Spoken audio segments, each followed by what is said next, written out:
Pada part ke-79 diambil dari light novel bab 204 sampai dengan 205, Warisan Penyihir Heluram. Hadiah. Dia berpikir sendiri dengan puas.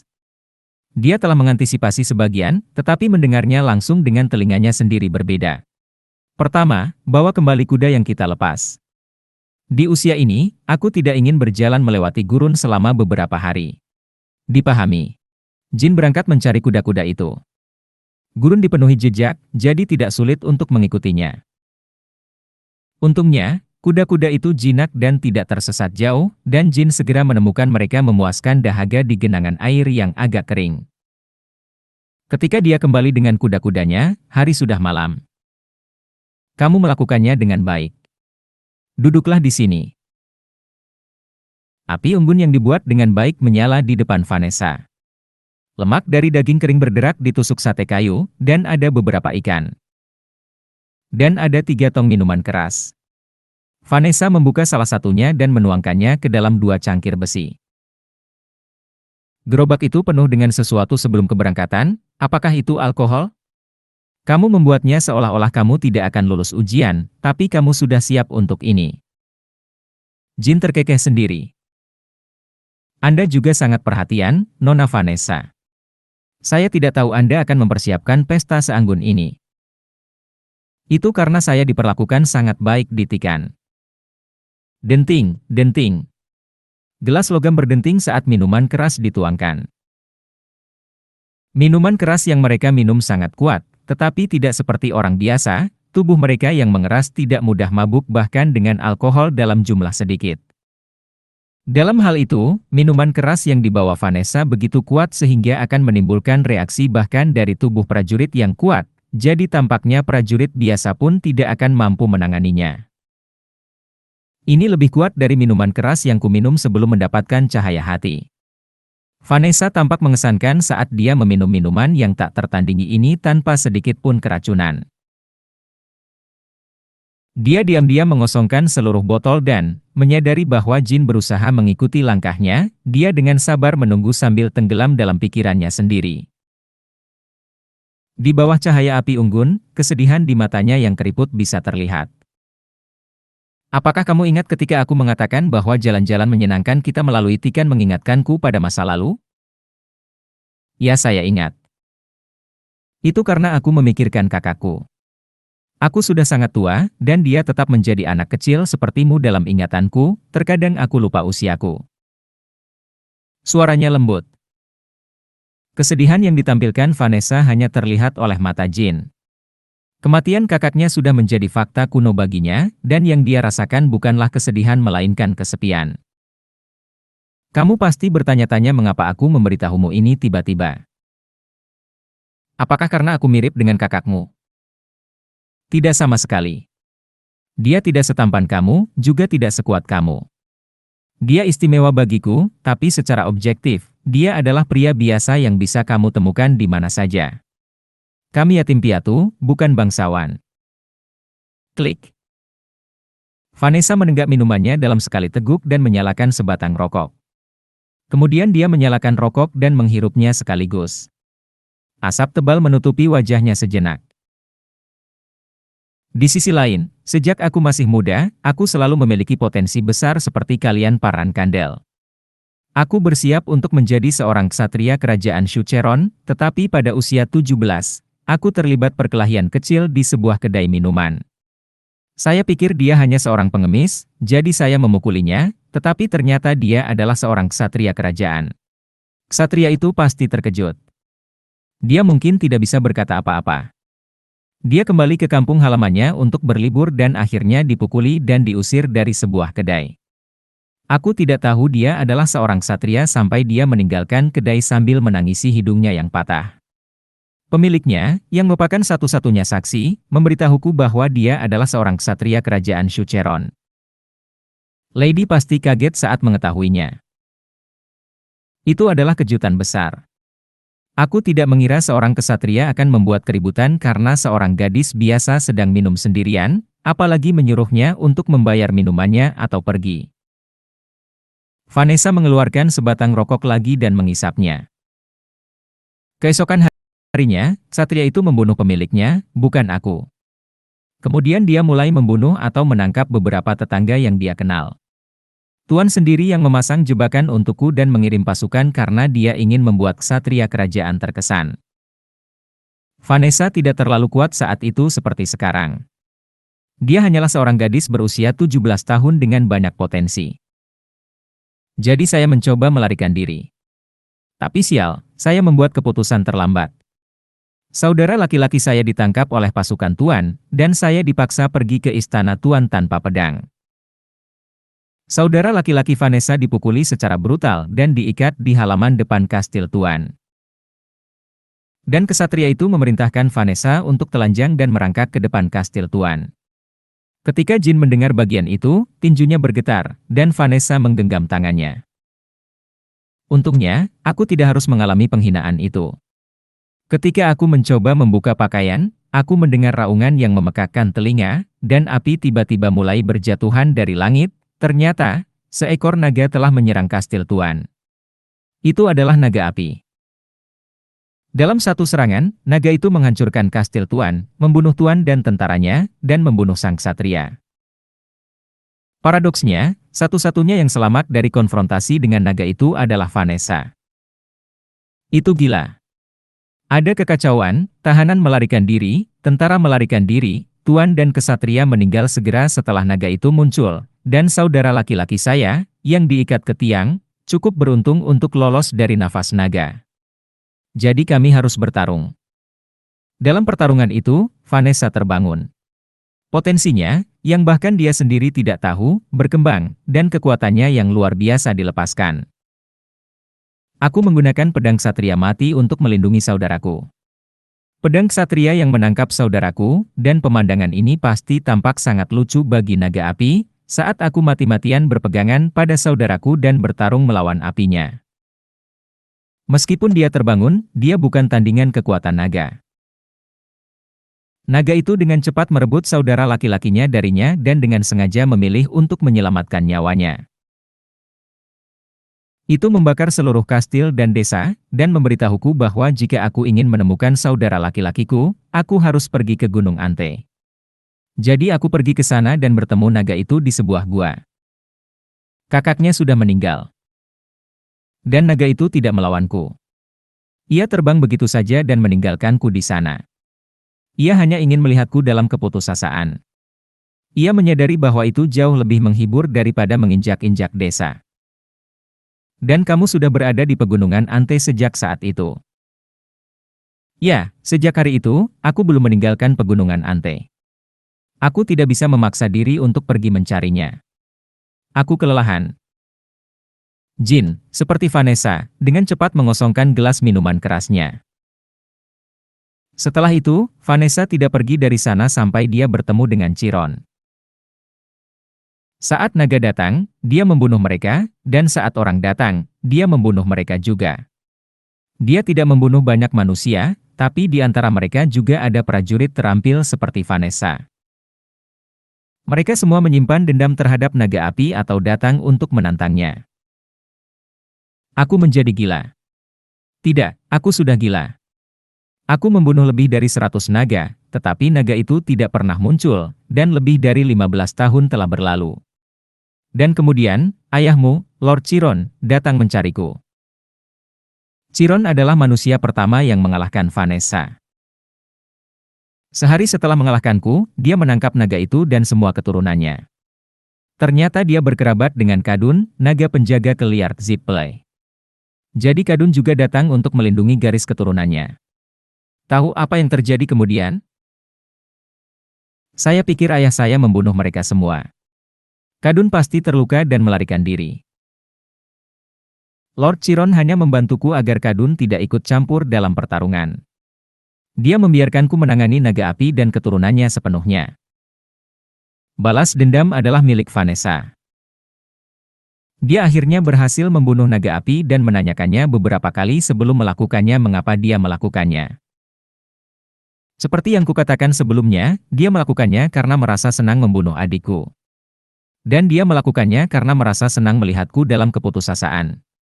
Apakah naga api itu takut atau hanya ingin menggangguku sampai akhir? katanya itu hanya permainan. Secara alami, saya menjadi seorang ksatria Chiron. Setelah memakai helm hitam, hari-hari yang sulit berlanjut, dan saya tidak dapat mengingat apapun dari saat-saat yang lalu. Setelah beberapa saat, saya terbiasa dan menyadari bahwa ucapan dan tindakan saya telah menjadi sangat meyakinkan, seperti milik seorang ksatria. Jin tidak menanggapi tetapi mengisi ulang gelasnya. Bahkan jika kamu lebih kuat dari sebelumnya, sama seperti ayahmu, kamu harus memberi bawahanmu kesempatan untuk membalas dendam untuk diri mereka sendiri. Itu adalah kebajikan yang harus kamu miliki jika kamu ingin menjadi seorang pejuang yang hebat. Aku akan sangat mengingatnya. Juga, cobalah untuk tidak memberikan hatimu kepada orang biasa seperti saudaraku. Mereka terlalu mudah dibunuh dan sering hancur tanpa alasan hanya dengan berada di sisi kita. Jika kamu menemukan dirimu dalam keputusasaan, itu karena alasan itu dan bukan karena kau tertusuk oleh pedang orang yang lebih kuat. Ayahmu dan aku telah terluka karenanya. Sekarang aku bahkan tidak merasa sedih karena kakakku tidak akan kembali. Saat api unggun menyala, ada keheningan yang panjang. Akhirnya, Vanessa membuka botol alkohol terakhir. Dengarkan ayahmu ketika kamu memiliki kesempatan untuk melakukannya. Ya. Dia bertanya-tanya apakah menjadi sosok transenden adalah proses mengebiri emosi alami manusia, dan sementara dia merenungkannya, dia mengingat rekan-rekannya di Tikan. Kurasa saran ini cukup. Ambil ini. Vanessa mengeluarkan kertas terlipat dari dadanya. Itu adalah sebuah peta. Namun, itu sangat berbeda dari peta umum dan menggambarkan gambar yang benar-benar terlepas dari perkiraan penampilan benua yang diketahui Jin. Selain itu, sebagian besar kosong, menunjukkan bahwa itu belum sepenuhnya selesai, dan ada area yang sengaja disembunyikan yang sulit diidentifikasi secara sekilas. Ini adalah peta Laut Hitam. Pergilah ke area yang ditandai dengan warna merah.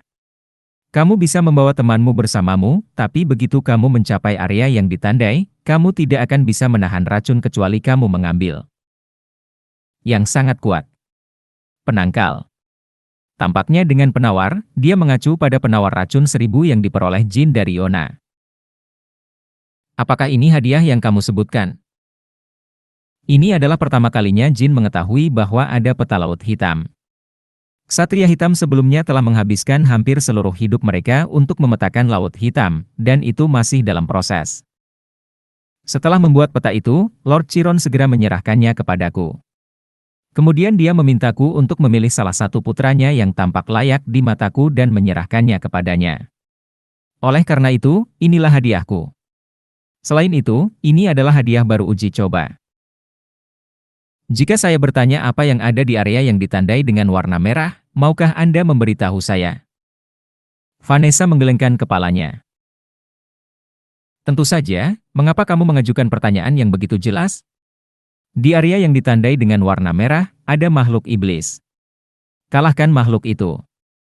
Dikatakan bahwa makhluk itu dulu dibesarkan oleh penyihir Heluram. Pupil Jin melebar. Rumah Vanessa, di selatan Sucheron.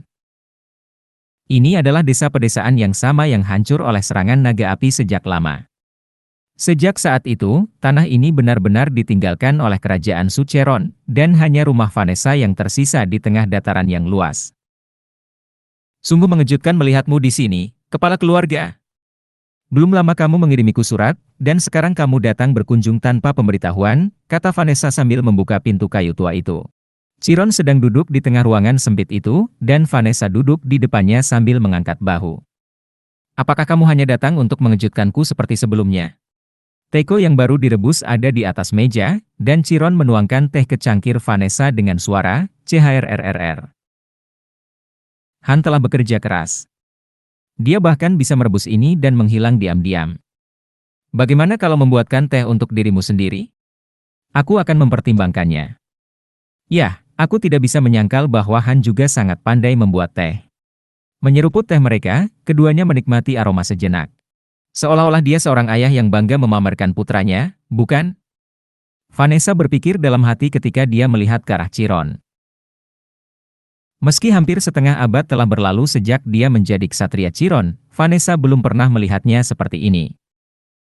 Nah, bagaimana kabar yang lebih muda?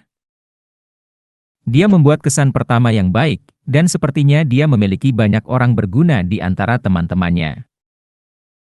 Bukan itu yang aku tanyakan. Dia ingin tahu apakah Jin bisa bersaing dengannya, tetapi Vanessa mengelak menanggapi meskipun mengetahuinya. Sepertinya kamu sudah tua. Apakah kamu benar-benar putus asa? Ya, mungkin kelihatannya seperti itu. Jin Rankandel, bocah itu sangat berbakat. Sepertinya dia tidak hanya bisa bersaing melawanmu tapi juga mengejutkanmu. Secara halus, sudut mulut Chiron terangkat. Itu sebabnya aku memberinya peta. Aku tidak menyangka kamu akan memberikannya. Kamu menjadi lebih fasih, tentu, kamu tahu ini akan terjadi. Chiron tertawa kecil sebagai jawaban. Jika kamu masih memiliki perasaan terhadap Luna, kamu mungkin tidak akan memberikan peta itu. Lalu, senyum pahit tersungging di bibir Vanessa. Peta yang dia berikan kepada Jin awalnya dimaksudkan untuk Luna. Peta yang dia berikan kepada Jin awalnya dibuat untuk Luna.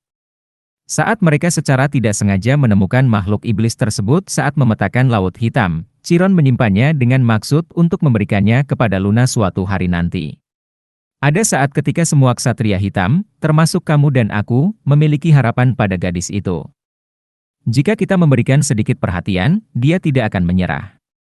Sekarang, dia mungkin akan menaklukkan seluruh Rankandel. Kita bisa fokus pada tugas kita sendiri. Kau ingin menyalahkanku, Vanessa. Tidak, kamu ingin menegurku dan rekan-rekanku. Saat itu, satu-satunya kegagalan di antara banyak misi ksatria hitam hanyalah karena kita tidak memeriksa Luna dengan benar. Bagaimana bisa itu salahmu? Itu salahku dan Rosa. Ya, untuk mencegah Jin menjadi Luna yang lain, aku akan mengawasinya. Joshua juga cukup merepotkan. Dia sepertinya sedang mempersiapkan sesuatu sambil mengawasi Jin dengan hati-hati. Chiron menggelengkan kepalanya. Jika dia membutuhkan perhatian, aku tidak akan repot. Kita seharusnya hanya menonton tanpa memberikan bantuan langsung. Jika dia tidak bisa menangani Joshua sendiri, maka dia tidak akan bisa melawan musuh keluarga. Dan bagaimana jika dia menjadi Luna yang lain? Apa yang akan kamu lakukan? Apakah kamu pikir kamu dapat menangani pengaruh Joshua ketika Jin kembali ke rumah utama? Tidak, bahkan diragukan dia akan kembali dengan selamat. Bukankah itu sebabnya kamu memberinya peta? Vanessa tertawa ironis ketika memikirkan bagian tentang tidak memberikan bantuan, langsung. Aku mengerti maksudmu. Kita harus minum alkohol selagi kamu di sini. Tuben ada di dekat sini, jadi aku akan meneleponnya. Tuben, aku sudah bertahun-tahun tidak melihatnya. Jin dan rekan-rekannya sedang duduk di ruang pertemuan, melihat peta yang diberikan Vanessa padanya. Jadi mungkin untuk memetakan Laut Hitam. Kudengar itu tidak mungkin karena setan mengalir seperti air, dan sebagian besar wilayah dipenuhi dengan racun. Belum pernah ada yang mencobanya, kata Kashmir. Kashmir benar, pemetaan Laut Hitam belum pernah dilakukan oleh negara atau organisasi manapun. Itu adalah tugas yang bahkan Zipley tidak berani coba. Atau begitulah yang diyakini semua orang. Namun, Rankandel sudah membuat peta. Dimungkinkan untuk menavigasi Laut Hitam tanpa peta. Dari pintu masuk Laut Hitam ke tengah, ada sesuatu yang bisa disebut jalan, sesuatu yang terbentuk secara alami saat Chiron melakukan perjalanan melalui Laut Hitam. Oleh karena itu, jika seseorang tanpa henti melawan iblis yang mendekat, siapapun dapat mencapai pusat Laut Hitam.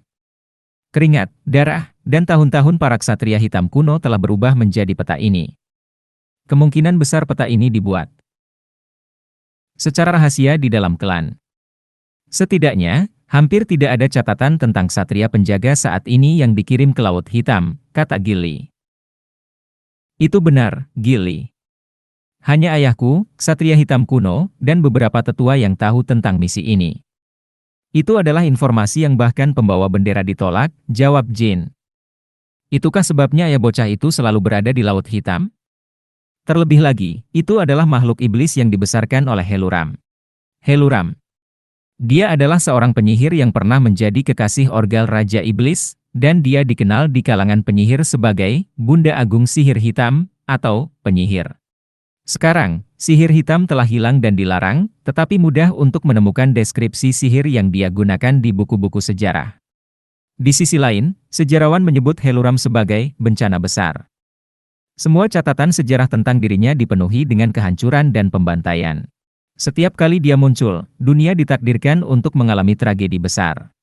1500 tahun yang lalu, dimulai dengan penyakit tak dikenal yang disebut wabah gila, yang menyebar ke seluruh benua barat, diikuti dengan turunnya iblis 1000 tahun yang lalu, kebakaran besar di utara benua 700 tahun yang lalu, krisis mayat hidup, dan seterusnya.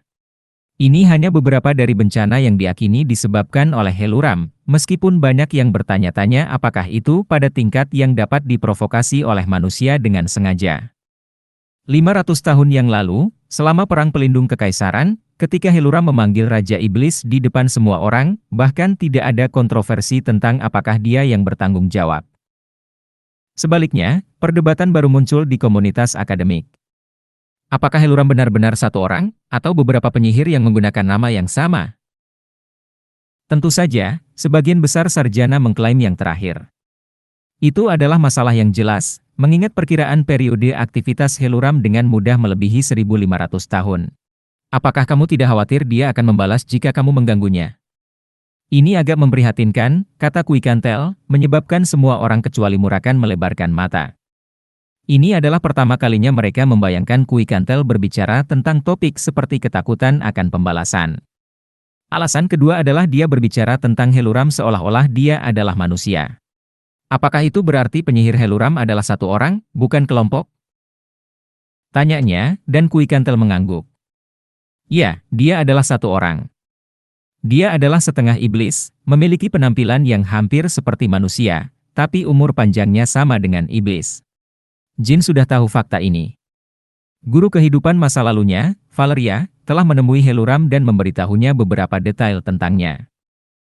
Selain itu, keberadaannya adalah kutukan. Dia adalah satu-satunya makhluk yang menerima cinta dari semua jenis dewa dan iblis, dan bahkan para dewa tidak mencari kontraktor ketika Helluram bangun. Ketika orgal Raja Iblis dapat menahan kutukannya dan hidup bersamanya, bahkan para naga memujinya. Wow, jadi semua bencana alam yang kubaca di buku teks yang diduga disebabkan oleh Helluram itu benar. Enya menutup mulutnya, heran dengan penjelasan baru Kuikantel. Itu benar, gadis penggemar. Naga tahu itu. Iblis. Iblis Helluram itu mengangkat. Kuikantel, apakah kamu tidak tahu? Apakah kamu benar-benar ingin mengirim jin ke sana? Dia mungkin terlibat dengan Helluram. Kahaha, aku dan anak itu kebal terhadap kutukan, jadi tidak masalah jika kita terlibat dengannya, dan menurut manusia yang menyebut dirinya teror gunung semut, makhluk itu dikendalikan oleh Rankandel. Tapi jika tidak ada yang mencarinya, mungkin sudah mati. Aktivitas terakhirnya lebih dari 300 tahun yang lalu, tapi mungkin belum mati. Kuikantel terus menyela Murakan seolah dia khawatir. Tentu saja, Jin setuju dengan Murakan. Dia tidak bisa begitu saja melepaskan peta yang disebutkan oleh Vanessa sebagai bukti dan hadiah lain yang didiktekan oleh ayahnya. Ini adalah hadiah yang diberikan oleh ayahku. Aku tidak tahu apa yang akan dia ambil dariku jika aku menolak. Saya juga berpikir pendapat Tuan Muda benar. Kita tidak bisa mengabaikan apa yang kepala keluarga perintahkan untuk kita lakukan. Kashmir, Alisa, dan Jet juga mengangguk, jadi Kuikantel tidak bisa menghentikan mereka. Kalau begitu kita tidak punya pilihan. Namun, Murakan dan aku akan pergi bersama ke tempat makhluk itu berada. Kita tidak bisa melangkah lebih jauh karena racunnya, tapi setidaknya kita bisa membawamu ke sana, dan itu akan membuatku merasa sedikit lebih baik, nyaman. Ayo bawa serangga, Kashmir, bersama kita juga, Kuikantel. Kita butuh seseorang untuk mengurus makanannya. Saya dulu seorang pangeran, Tuan. Apakah kamu tidak pandai memasak? Tidak, bukan aku. Kalau begitu aku harus membawa Jet, bukan kamu. Jet adalah juru masak merepotkan lainnya. Membawa orang lemah seperti dia ke Laut Hitam? Tidak, lebih baik membawa Kashmir. Atau mungkin Latri lebih baik? Dia memasak dengan baik. Akhir-akhir ini, aku sangat sibuk dengan kedai teh, dan jika aku tidak di sana, Euria bisa dalam bahaya. Tapi aku bisa menyiapkan beberapa kue segar dan renyah untuk dibawa. Bam! Tiba-tiba, Kashmir membanting meja dengan telapak tangannya. Sialan, tidak ada orang untuk ini? Ngomong-ngomong, Aku juga seorang prajurit yang dikenal sebagai pedang hantu di dunia, dan pemimpin burung merak 7 warna. Kebanggaanku tidak akan mengizinkanku menemanimu dalam perjalanan hanya untuk melakukan pekerjaan rumah tangga. Sayang, pergilah diam-diam. Latri adalah naga, tapi dia juga menjalankan kedai teh. Apakah kamu juga mengatakan itu? Aku Kashimir, prajurit Kashimir Alfrion, pedang hantu. Ya, jika kamu tidak keberatan, aku bisa menyiapkan makanannya sendiri. Jadi tolong, jangan khawatir yang tidak perlu. Saat Jin berbicara, Murakan menggelengkan kepalanya seolah dia tidak bisa menahannya. Kalau begitu kita bisa membawa serangga dan Jet bersama kita. Jet bisa mengurus makanan dan tugas lainnya, dan serangga itu bisa melawan iblis. Dalam kondisi itu, hitung aku. Pada saat itu, Jin lupa apa yang akan dikatakannya. Begitulah diputuskan bahwa Jin, Murakan, Kui Kantel, Kashimir, dan Jet akan berangkat bersama ke Laut Hitam. Entah bagaimana, Jin merasa kasihan pada Kashimir, tapi sepertinya dia terlalu senang untuk dihibur.